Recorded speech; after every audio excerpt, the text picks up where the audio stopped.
Wirya Carita mempersembahkan kisah karya S.H. Mitarsha, suramnya Bayang-Bayang. Selamat menikmati. Salam budaya.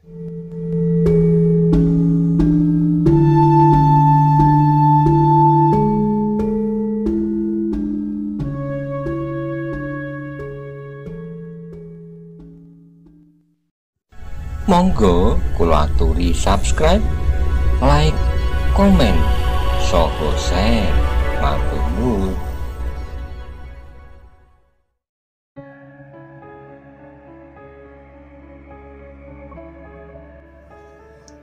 Gila geram Ki Gede. Kemarahan yang memuncak telah menghentak di dada Ki Gede. Tiba-tiba saja di luar dugaan lawannya, pada saat lawannya tertawa berkepanjangan, Ki Gede telah meloncat menyerang. Demikian cepatnya sehingga lawannya itu tidak sempat berbuat banyak. Untuk melindungi dirinya, maka Gunggang Wirit telah menangkis serangan itu. Tetapi serangan yang datang terlalu cepat itu tidak seluruhnya dapat dihindarkannya. Meskipun ujung pedang Ki Gede tidak menghunjam ke dadanya, namun pedang itu telah mengoyak pundaknya. Gunggang Wirit menyeringai menahan pedih ketika terasa darah meleleh dari luka itu. Maka ia pun menjadi sangat marah pula. Karena itulah maka pertempuran itu pun menjadi semakin meningkat pula. Ki Gede yang telah terkena racun itu pun mulai merasakan pengaruhnya. Tubuhnya terasa menjadi semakin lemah. Obat yang telah ditelannya hanya mampu menghambat peredaran bisa yang telah menusuk ke dalam urat dadanya. Tapi Gunggang Wirit yang telah menitikkan darah semakin banyak itu pun kekuatannya telah menjadi susut pula. Meskipun luka di dadanya tidak begitu dalam, tetapi darah telah menitik pula. Sementara dari pundaknya yang terkoyak, darah pun mengalir bagaikan terperas. Dengan demikian maka kedua orang yang berilmu tinggi itu semakin lama ternyata menjadi semakin lemah pula. Dalam kemarahan yang memuncak, Ki Gede masih sempat menghentakkan sisa tenaganya, sehingga ujung pedangnya sempat menyusup sekali lagi ke sela-sela putaran keris lawannya, sehingga pedang itu telah menghujam ke lambung Gunggang Wirit. Tapi pada saat yang hampir bersamaan pula, keris Gunggang Wirit yang berbisa itu telah menyobek kulit Ki Gede pada pergelangan tangannya. Gunggang Wirit yang lambungnya sobek itu terhuyung-huyung beberapa langkah surut. Dipandanginya lawannya yang membuatnya mendendam selama lebih dari 20 tahun. Kebencian yang sangat memancar dari kedua belah matanya yang merah, sementara darahnya masih saja mengalir tidak henti-hentinya.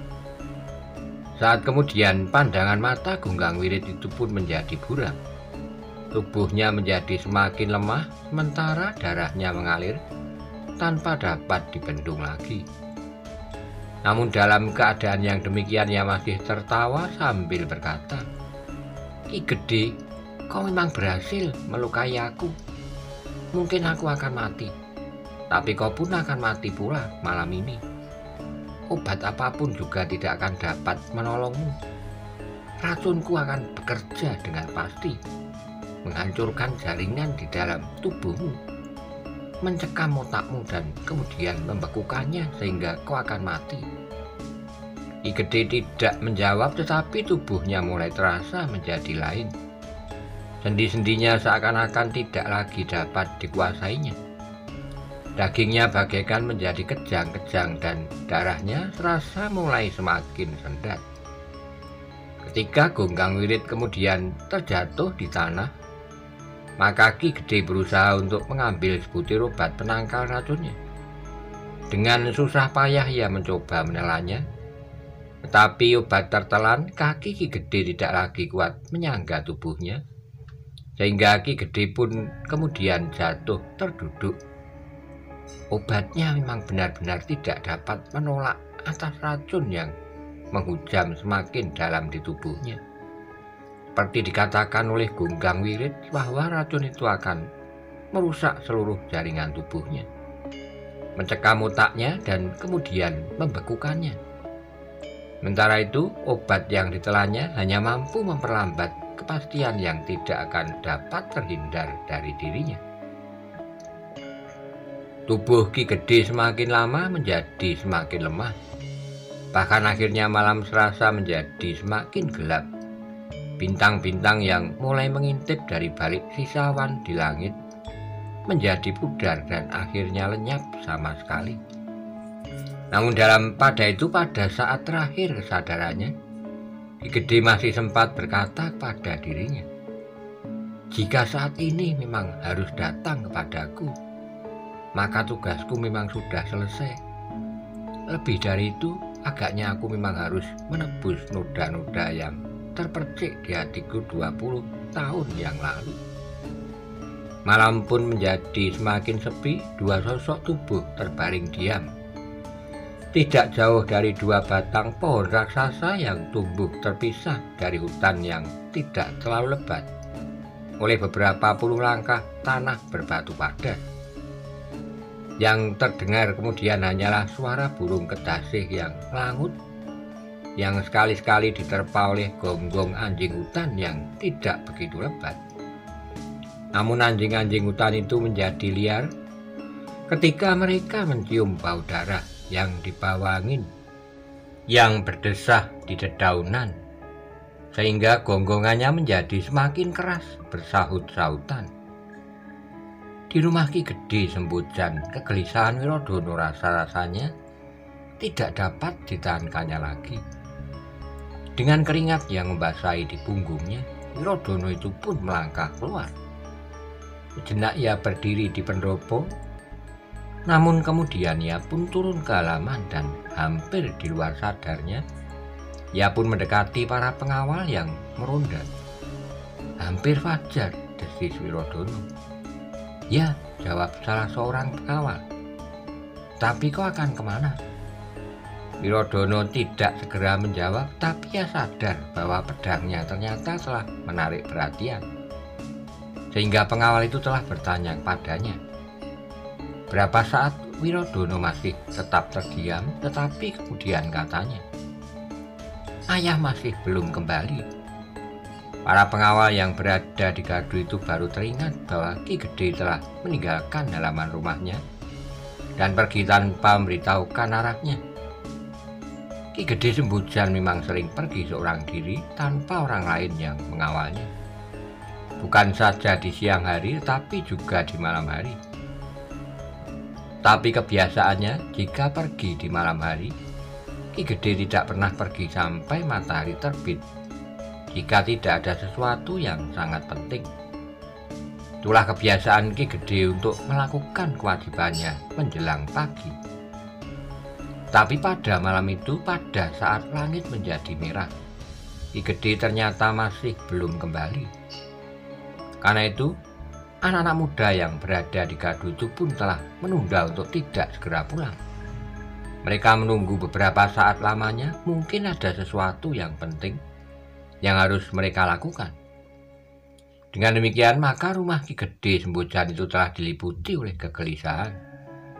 Bukan saja Wirodono, tetapi anak-anak muda yang berjaga-jaga di gardu pun menjadi gelisah.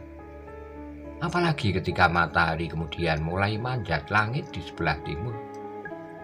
"Apa yang terjadi?" bertanya anak-anak itu kepada Wirodono. Wirodono menarik napas dalam-dalam. Ada semacam keraguan-raguan untuk mengatakan apa yang telah dilakukan oleh ayahnya.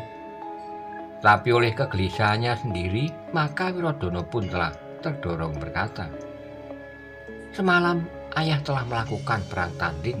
"Hei!" Anak-anak muda itu terkejut sehingga mereka pun bergeser mendekat. "Perang tanding?" Hampir bersamaan mereka mengulang. Wirodono mengangguk. "Wirodono," berkata salah seorang di antara mereka, "jadi kau sudah mengetahui bahwa Ki Gede telah masuki perang tanding?" "Ya," jawab Wirodono singkat. "Dan kau tidak berbuat apa-apa?" bertanya yang lain. Wirodono menarik napas dalam-dalam, kemudian katanya, "Bukankah kalian juga mengenal ayahku? Jika ia ingin pergi seorang diri, maka ia harus pergi seorang diri. Anak-anak muda itu mengangguk-angguk, mereka memang mengenal watak Ki Gede Sembujang. Sehingga karena itu maka mereka memang tidak menyalahkan Wirodono. Namun dalam pada itu salah seorang di antara anak-anak muda itu bertanya, dengan siapa Ki Gede berperang tanding? Dengan lawan-lawannya, Gunggang Wirit, tetapi yang kemudian bernama Kolomerto, jawab Wirodono. Kolomerto, kembali anak-anak muda itu terkejut. Kolomerto bagi mereka adalah hantu yang menakutkan. Tanah Perdikan Sembujang telah mengadakan persiapan yang kuat untuk menghadapi gerombolan Kolomerto yang mulai mengganggu. Bahkan menurut beberapa orang yang pernah bersentuhan dengan orang-orang dari gerombolan itu, Kolomerto adalah orang yang bukan manusia biasa. Menurut para pengikutnya yang mulai mengganggu Tanah Perdikan itu, Kolomerto adalah wujud dari manusia yang memiliki kemampuan tidak terbatas. Wirodono, berkata salah seorang anak muda, apakah kau tidak pernah mendengar nama itu? Tentu pernah, jawab Wirodono. Sebagaimana ayah juga pernah mendengarnya. Tetapi mengapa Ki Gede telah turun dalam perang tanding? Seharusnya kita para pengawal di seluruh Tanah Perdikan dikerahkan untuk menghadapi gerombolan itu. Itu pun masih belum tentu kita akan dapat mengalahkan gerombolan yang dipimpin oleh seseorang yang memiliki kemampuan tak terbatas. Laut salah seorang di antara anak-anak muda itu. Lalu, tetapi tentu ada bedanya jika kita semuanya ikut melibatkan diri dalam usaha untuk mengusir gerombolan itu. Tetapi ayah tidak akan menghadapi seluruh gerombolan Kolomerto. Ayah akan melakukan perang tanding dengan pemimpin gerombolan itu, yang dikenal bernama Gunggang Wirit, jawab Wirodono. Tapi salah seorang di antara anak muda itu berkata, Kolomerto itulah yang disebut memiliki kemampuan yang tidak terbatas. Sebenarnya lah jika demikian, kami mencemaskan keselamatan Ki Gede. Wirodono mengerutkan keningnya, kecemasan itu telah mencekam jantungnya pula. Tapi ia masih ragu-ragu untuk memerintahkan mencari ayahnya. Jika perang tanding itu masih belum selesai, maka akibatnya justru akan menyulitkan ayahnya sendiri. Karena itu, maka Wirodono itu pun berkata, kita akan menunggu sampai tengah hari. Jika sampai tengah hari ayah belum kembali, maka kita akan mencarinya. Sampai tengah hari, bertanya seorang di antara anak-anak muda itu. Itu terlalu lama. Tentu kita tidak ingin terlambat. Wirodono termangu-mangu, tapi ia yakin bahwa ayahnya akan mampu melakukan perang tanding untuk waktu yang lama jika kedua-duanya masih tetap dalam keseimbangan. Tapi sudah tentu bahwa ia pun tidak ingin terlibat jika terjadi sesuatu atas ayahnya. Untuk beberapa saat Wirodono termangu-mangu, ia benar-benar dicekam oleh kebimbangan menghadapi persoalan yang mendebarkan itu. Namun dalam pada itu, selagi anak-anak muda itu masih berbincang tentang banyak kemungkinan, mereka telah dikejutkan oleh kedatangan sebuah pedati yang diikuti oleh sederet anak muda Tanah Perdikan Sembujang. Bahkan beberapa orang tua pun ikut pula bersama mereka. Wirodono menjadi berdebar-debar. Dengan serta-merta ia pun telah menyongsong pedati itu keluar regol halaman rumahnya. Ada apa? Wirodono itu pun bertanya pada seseorang yang berada di depan pedati itu. Ki Gede terluka parah, jawab orang itu. Ayah, desis Wirodono. Ya, jawab orang itu. Wirodono pun kemudian meloncat untuk naik ke dalam pedati, tapi seorang tua berjanggut putih telah mencegahnya, katanya. Jangan, anak muda. Aku anaknya, siapa kau? Bertanya Wirodono. Oh, jadi kau putra Ki Gede Sembujang? Bertanya orang tua itu. Ya, aku Wirodono, jawabnya. Orang tua itu mengangguk-angguk, tapi tetap mencegahnya, katanya. Jika kau adalah putranya, maka seharusnya kau mengikuti petunjukku. Ki Gede sedang dalam keadaan yang sangat gawat. Wirodono termangu-mangu, namun ia pun mengurungkan niatnya untuk memasuki pedati itu. Perlahan pedati itu masuki regol halaman rumah Ki Gede dengan diikuti oleh sebuah iring-iringan yang panjang. Orang-orang Sembojan itu ingin tahu apa yang telah terjadi dengan kepala tanah perdikannya. Pedati itu pun kemudian berhenti di depan pendopo. Orang tua berjanggut putih itu pun kemudian meminta Wirodono dan beberapa orang yang lain membantunya mengangkat Ki Gede dan membawanya ke dalam biliknya. Apa yang telah terjadi? Wirodono mendesak. Orang tua itu termangu-mangu, namun kemudian katanya, aku harus berusaha menolongnya lebih dahulu. Baru kemudian aku akan bercerita, meskipun aku tidak banyak mengetahui persoalannya. Wirodono tidak mengganggunya lagi. Ketika Ki Gede sudah terbaring di pembaringannya, maka seorang laki-laki yang masih cukup muda bergeser mendekati orang berjanggut putih itu. Kita harus mengulanginya lagi, berkata orang berjanggut putih itu. Tetapi agaknya obat kita yang pertama telah berhasil menghentikan racun yang sangat tajam itu. Ya Kiai, jawab laki-laki yang masih agak muda itu. Mudah-mudahan Kiai dapat berhasil. Ambillah air, berkata orang berjanggut putih itu.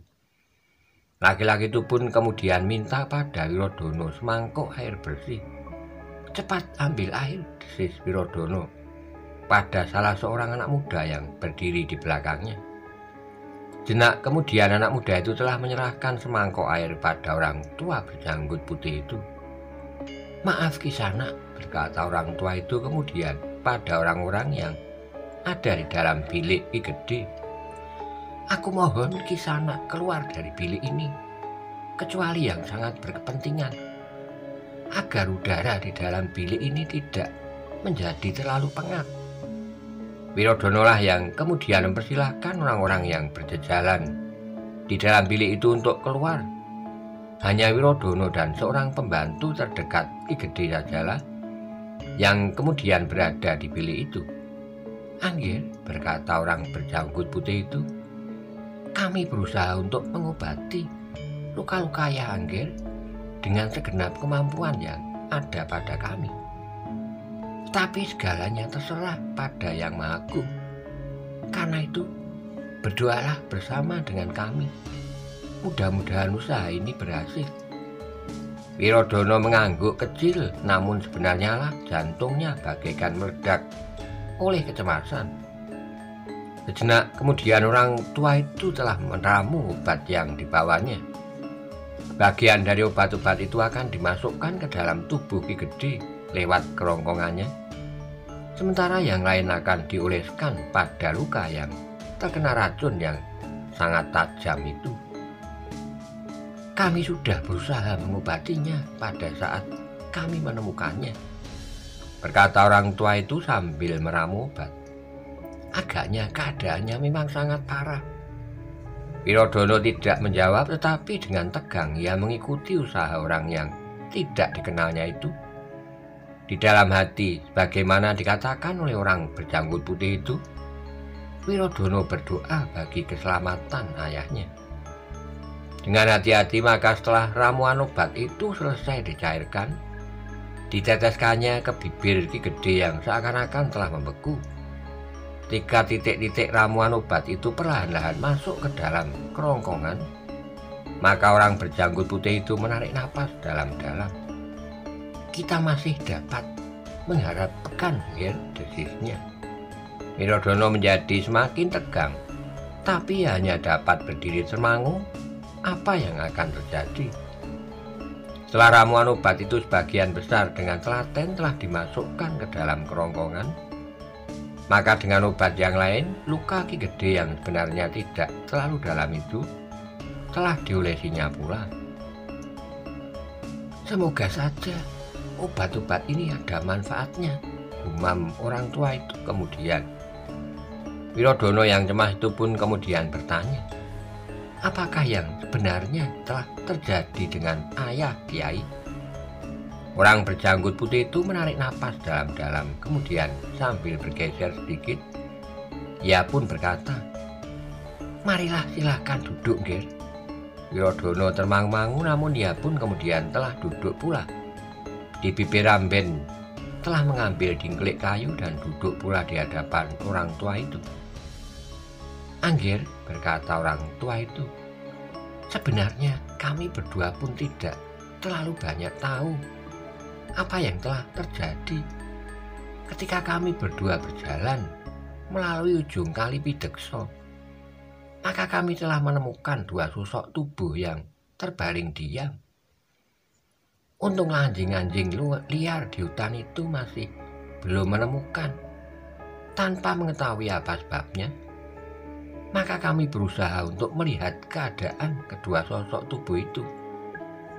Yang seorang mengalami luka parah karena ujung senjata telah menyayat kulit dan dagingnya. Sementara yang lain mengalami luka tidak begitu dalam, tetapi luka itu telah menjadi pintu masuknya racun yang sangat kuat. Ketika kami berdua mengamati keduanya, maka seorang di antaranya telah meninggal. Luka yang parah itu agaknya telah menumpahkan terlalu banyak darah, sehingga orang itu tidak dapat bertahan untuk tetap hidup.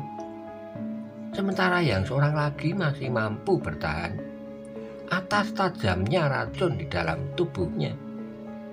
Agaknya yang seorang itu telah berusaha mengobati dirinya sendiri, tapi racun yang masuk ke dalam tubuhnya memang terlalu kuat, sehingga obat itu tidak dapat menolak seluruhnya kekuatan racun yang menyusup memasuki urat darahnya. Untunglah bahwa aku juga membawa obat penangkal racun yang agaknya lebih baik dari obat yang dimiliki oleh orang ini, yang kemudian ternyata adalah Ki Gede Sembojan. Wirodono menarik napas dalam-dalam menilik cerita orang tua itu. Maka seorang lagi yang ditemukan terbaring di ujung Kali Pidekso itu telah mati, dan orang itu tentu Gunggang Warit yang juga disebut Kolomerto. Namun dalam pada itu Wirodono itu pun masih juga bertanya untuk meyakinkan dugaannya. Kiai, apakah Kiai mengetahui siapakah yang telah terbunuh itu? Orang tua itu menggeleng, jawabnya, tidak, Ger, aku tidak tahu siapa yang telah meninggal itu. Di manakah mayat itu sekarang, Kiai? Bertanya Wirodono. Pada saat aku menemukan, maka aku menjadi ragu-ragu atas keduanya.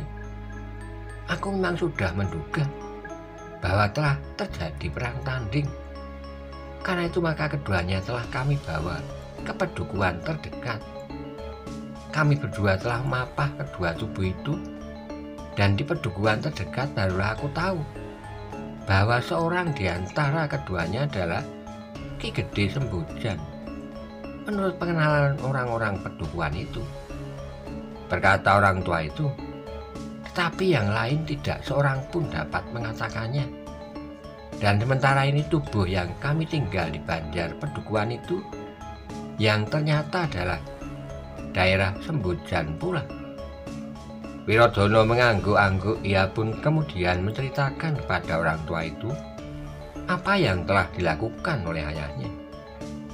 Ayah memang memancing perang tanding dengan pemimpin berandal Kolomerto yang mulai menjamah tanah perdikan ini, Kiai, berkata Wirodono. Kolomerto, jawab orang tua itu menjadi tegang. Jadi yang terbunuh itu agaknya adalah Kolomerto. Mungkin sekali, jawab Wirodono. Orang itu mengangguk-angguk, katanya, mungkin sekali memang aku melihat ciri-ciri pada orang yang disebut Kolomerto itu. Apakah Kiai mengenal ciri-cirinya? Bertanya Wirodono. Ya, aku menemukan sebilah keris yang besar sekali. Menurut pendengaranku, senjata Kolomerto adalah keris yang besar itu, jawab orang tua itu. Jika demikian agaknya ayah telah berhasil membunuhnya. meskipun keadaan ayah sendiri menjadi parah, desis Wirodono. Namun kemudian katanya, dengan demikian maka kekuatan gerombolan itu menjadi jauh susut, karena kekuatan mereka hanyalah bertumpu pada kemampuan seseorang, sedangkan yang lain tidak lebih dari orang kebanyakan, sehingga gerombolan berandal itu tidak lagi menakutkan bagi kami. Orang tua itu mengangguk-angguk, katanya, jika demikian maka Ki Gede Sembojan ini memang orang yang luar biasa, orang yang memiliki kemampuan yang tidak terbatas, sebagaimana Kolomerto itu sendiri. Aku tidak dapat mengatakan apa-apa tentang ayahku, tapi ayah memang seorang yang tekun berada di dalam sanggar, berkata Wirodono. Tetapi bukankah dengan demikian Anggir juga seorang yang memiliki ilmu yang tidak terbatas, seperti ayah Anggir itu? Bertanya orang tua itu. Wirodono menarik napas dalam-dalam, di luar sadarnya dipandanginya pembantu ayahnya yang terdekat itu. Namun akhirnya ia berkata, aku adalah seorang anak yang malas. Aku memang mempelajari ilmu dari ayah, tapi aku baru memiliki dasar-dasarnya saja, yang masih harus dikembangkan. Oh, orang tua itu mengangguk-angguk. Sebenarnya lah itu sudah cukup. Bukankah memang hanya dasar-dasarnya itu saja yang dapat diwariskan kepada orang lain, tetapi yang menerima itulah yang harus mengembangkannya sendiri.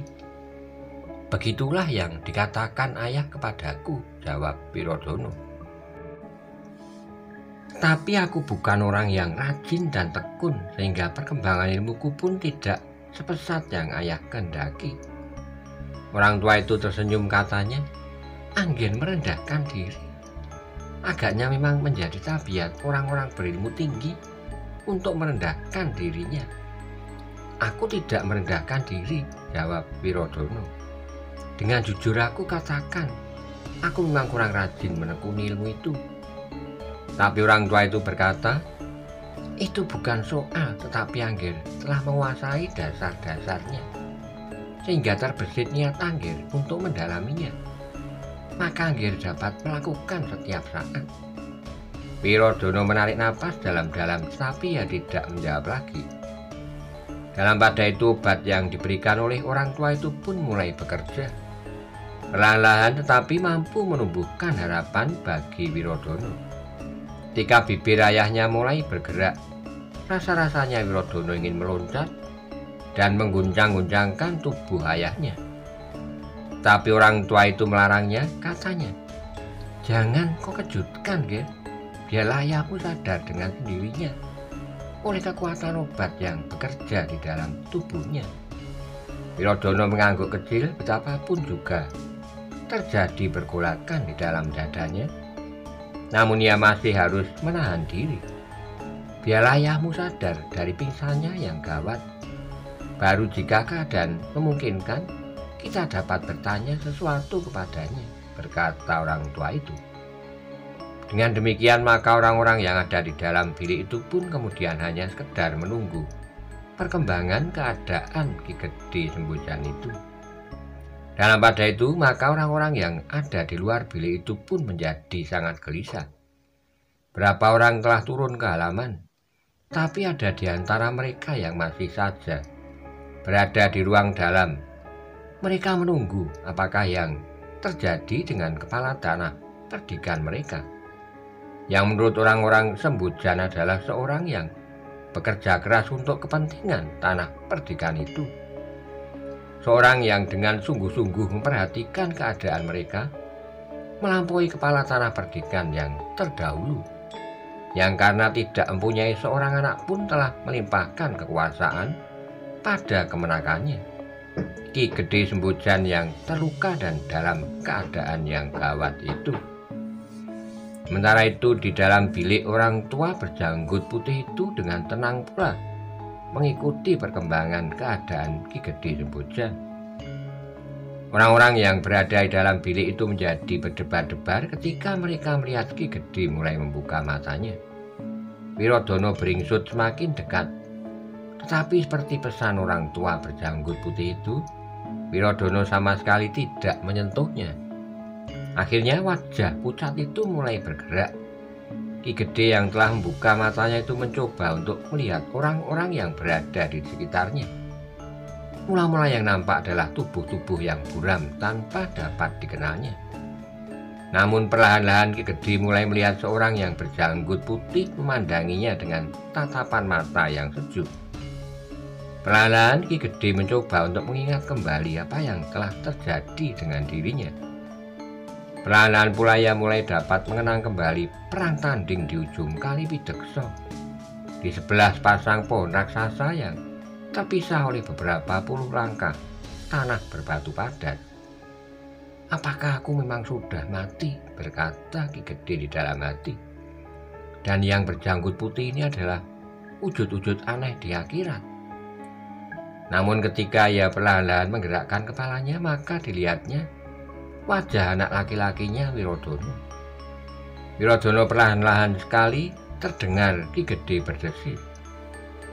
Namun Wirodono yang dengan sungguh-sungguh memperhatikan perkembangan ayahnya itu mendengarnya. Karena itu maka ia pun semakin dekat sambil menjawab, "Ya ayah, ini aku Wirodono." Ki Gede mencoba menarik napas panjang, tapi terasa pusat dadanya masih pedih bagaikan tertusuk duri. Namun kemudian terdengar Ki Gede itu berdesah, "Aku sekarang berada di mana, Wirodono? Apakah aku masih tetap hidup?" "Ya ayah," jawab Wirodono. "Ayah masih tetap hidup. Ayah sekarang berada di rumah." "Oh." Ki Gede menyeringai menahan sakit di seluruh tubuhnya. "Jadi aku masih tetap hidup." "Ya ayah, seseorang telah menolong ayah," jawab Wirodono. "Siapa?" "Bukankah aku telah terkena racun yang tidak dapat diobati? Obat penangkal racun yang aku bawa ternyata tidak berhasil melawan racun yang sangat kuat yang terdapat pada ujung keris Gunggang Wirit," desis Ki Gede. Wirodono termangu-mangu. Ya memang belum bertanya siapakah sebenarnya orang tua yang telah menolong ayahnya itu. Karena itu maka baru kemudian ia bertanya, "Siapakah sebenarnya Kiai ini?" Orang tua itu termangu-mangu sejenak. Namun kemudian katanya, "Aku penghuni sebuah padepokan yang terpencil, Ki Gede.